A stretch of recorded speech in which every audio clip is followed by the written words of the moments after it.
La degeneración macular asociada a la edad es una enfermedad progresiva que causa la discapacidad visual irreversible.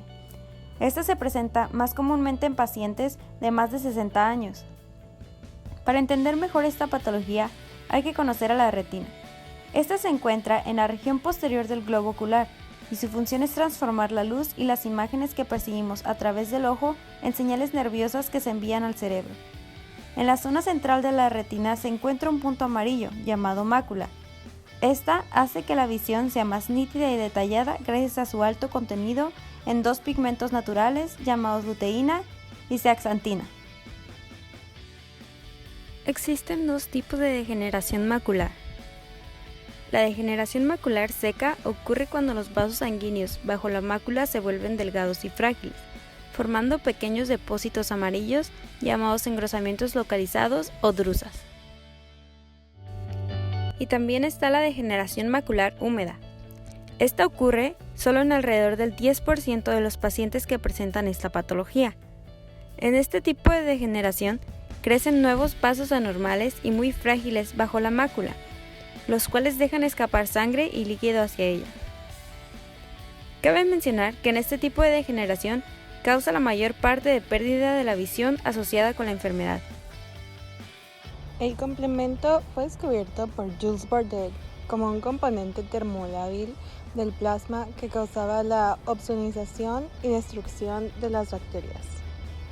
Este sistema es un conjunto de más de 20 proteínas que circulan por la sangre y los fluidos tisulares. Muchas de estas proteínas están normalmente inactivas, pero en respuesta al reconocimiento de componentes moleculares en los microorganismos, pueden activarse secuencialmente a través de una cascada enzimática. La terminología de las proteínas del complemento se hizo a medida que se descubrieron las proteínas, sin tener en cuenta su secuencia de activación. Durante la actuación de la cascada enzimática se generan segmentos de tamaños diferentes. El de mayor tamaño se designa con la letra B y el de menor tamaño se designa con la letra A. El sistema de complemento tiene una serie de propiedades que lo capacitan para funcionar eficazmente en la defensa contra elementos extraños sin alterar los tejidos normales y aumenta su concentración en el plasma durante la infección, por lo que se usa en el diagnóstico clínico de enfermedades infecciosas. Ante un proceso infeccioso se activa y luego de su activación se generan péptidos con notable actividad proinflamatoria y opsonizante, además de la formación del complejo de ataque de membrana en acción lítica directa. Para que el complemento lleve a cabo sus funciones, es necesaria la formación y activación de las proteasas C3 y C5 convertasas. Se conocen tres rutas para la activación de C3 convertasa: la vía clásica, la vía alternativa y la vía de las lectinas. En las distintas rutas de activación se originan péptidos que también participan en la inflamación. Algunos componentes del complemento se activan al unirse a la superficie de agentes infecciosos en ausencia de anticuerpos. Así se tiene que la vía de las lectinas y la vía alternativa se inician con el reconocimiento de moléculas extrañas, proteínas o carbohidratos en la superficie de los agentes patógenos. La vía alternativa se inicia al unirse espontáneamente un componente activado del complemento a la superficie del patógeno. En cada una de las tres vías intervienen un conjunto de proteínas del complemento diferentes. Se puede considerar una cuarta vía a partir de 5 que conlleva la etapa final, que es la lisis. Vía clásica. Comienza casi siempre estimulada por la formación de complejos antígeno-anticuerpo. Tanto la inmunoglobulina G como la inmunoglobulina M pueden activar el complemento, a excepción de la inmunoglobulina G4. Esta vía puede separarse en dos estadios: uno primario, en el que intervienen C1, C2, C3, C4, y una segunda etapa en común con el resto de las vías, en la que intervienen C5, C6, C7, C8 y C9. Primera etapa. Se forma un complejo antígeno-anticuerpo. Esta interacción propicia cambios que generan un sitio de adhesión para C1, expuestos en la sección CH2 de la partícula del anticuerpo. La molécula de C1 está formada por subunidades C1Q, dos subunidades C1R y dos subunidades C1S. Todas estas subunidades se encuentran estabilizadas por el ion calcio. Se desarrolla la interacción del complejo antígeno-anticuerpo, más cabezas globulares de la estructura helicoidal de C1Q, se requiere por lo menos la participación de 2 sitios de unión de C1q. La inmunoglobulina G solo posee un sitio de adhesión por partícula. Por tal motivo, se requieren como mínimo 2 moléculas IgG, mientras que la inmunoglobulina M expone más sitios de adhesión cuando se encuentra en forma de grapa. Esto explica por qué la inmunoglobulina M es más propensa a activar el sistema. La interacción entre la región Fc y C1q activa a C1R. Esta, por su parte, cortará a C1s generando su forma activa. C1s tiene 2 sustratos, C2 y C4. Será primero C4 quien interactúe con él produciendo C4a y C4b. C4b se fijará a la membrana de la célula blanco. C4a difunde hacia el plasma. C2, por su parte, encuentra un sitio de unión en C4b. Como todo este complejo se encuentra cerca de C1s, C2 es partido por esta generando C2a y C2b. En este caso, el fragmento más pequeño es C2b, que difunde hacia el plasma, quedando unido a C4b el fragmento C2a. Queda formado el complejo C4b2a. A este se le denomina convertasa de C3, porque justamente C3 es su sustrato a quien activa generando C3a y C3b. La convertasa C4b2a es capaz de generar decenas de moléculas de C3b, por ello se le suele llamar este paso amplificador. C3b se unirá a C4b2a generando C4b2a3b, complejo que recibe el nombre de convertasa de C5. La subunidad C3b de este complejo se unirá a C5 para que el resto la hidrolice generando C5a y C5b. C5b es un componente clave para la formación del sistema de ataque a la membrana celular.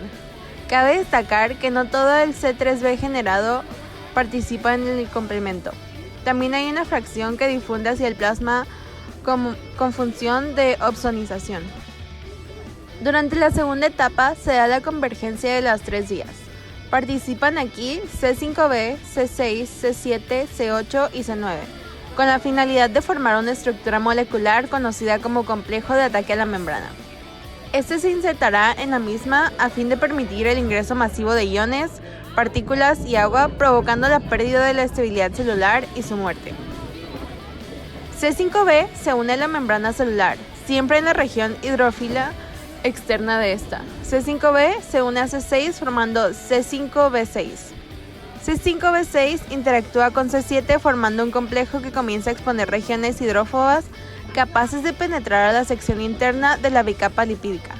El complejo recibe el nombre de C5b67. C8 se une a C5b67 formando un pequeño poro capaz de destruir glóbulos rojos, pero no células con núcleo. Finalmente, varias unidades C9 se unen al complejo C5b678 generando un poro, por el cual puede ingresar a la célula una gran cantidad de iones, moléculas y agua, a la vez que se pierden electrolitos importantes, desembocando en la muerte de la misma. Vía de las lectinas. Dentro de la familia de las colectinas se encuentra la proteína MBL, la cual es capaz de unirse a un amplio espectro de hidratos de carbono, principalmente manosa. La unión de MBL a estos componentes desencadena la activación de proteasas asociadas a ella llamadas MASP1 y MASP2. Todo este complejo es similar al componente C1 que actúa en la vía clásica, con sus subunidades C1q, C1r y C1s. MASP2 cumple una función análoga a C1s, tomando como sustrato a C2 y C4, generando C2a, C2b, C4a y C4b. A partir de aquí se desarrolla la vía tal como en la vía clásica. Recientes estudios genéticos y patofisiológicos han demostrado que la progresión rápida de la degeneración macular puede deberse a un estado de inflamación prolongada por una actividad inusual de la vía alternativa del sistema de complemento. En su funcionamiento normal, la vía alternativa funciona al degradar a C3 en C3b y C3a. Después de esto, si el factor H se autoinhibe, permite que el factor B pueda unirse a C3 y gracias al factor D, el factor B puede romperse en BB y BA. La fracción BB se queda unido a C3b. Esto podría seguir activando a C3 generando una amplificación de la vía.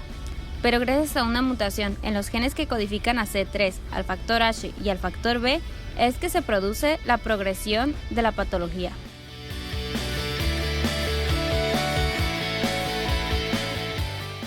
Paciente de sexo femenino, de 59 años de edad, estado civil soltera, de profesión es profesora, presenta como antecedentes patológicos personales una amigdalectomía y dentro de los antecedentes familiares de importancia, su padre presentó cáncer de esófago y su madre fibrosis pulmonar.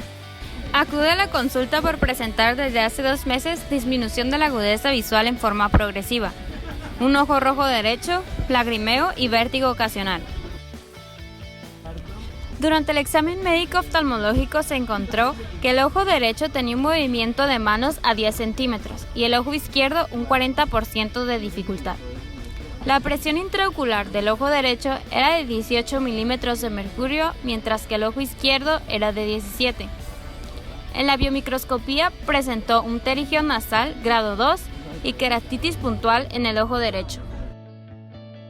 En el fondo del ojo presenta una lesión extensa de coloración amarillenta en el área macular, con presencia de hemorragia subretiniana.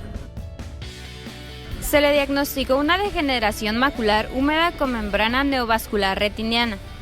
Con todo lo mencionado anteriormente, cabe la posibilidad que la paciente presente una malformación genética, ya sea de C3, el factor H o el factor B, lo que esté provocando que la vía alterna del sistema de complemento no funcione con regularidad, amplificando la vía continuamente sin poder pararla, ocasionando una inflamación patológica que resultó en la formación de drunas en el fondo del globo ocular.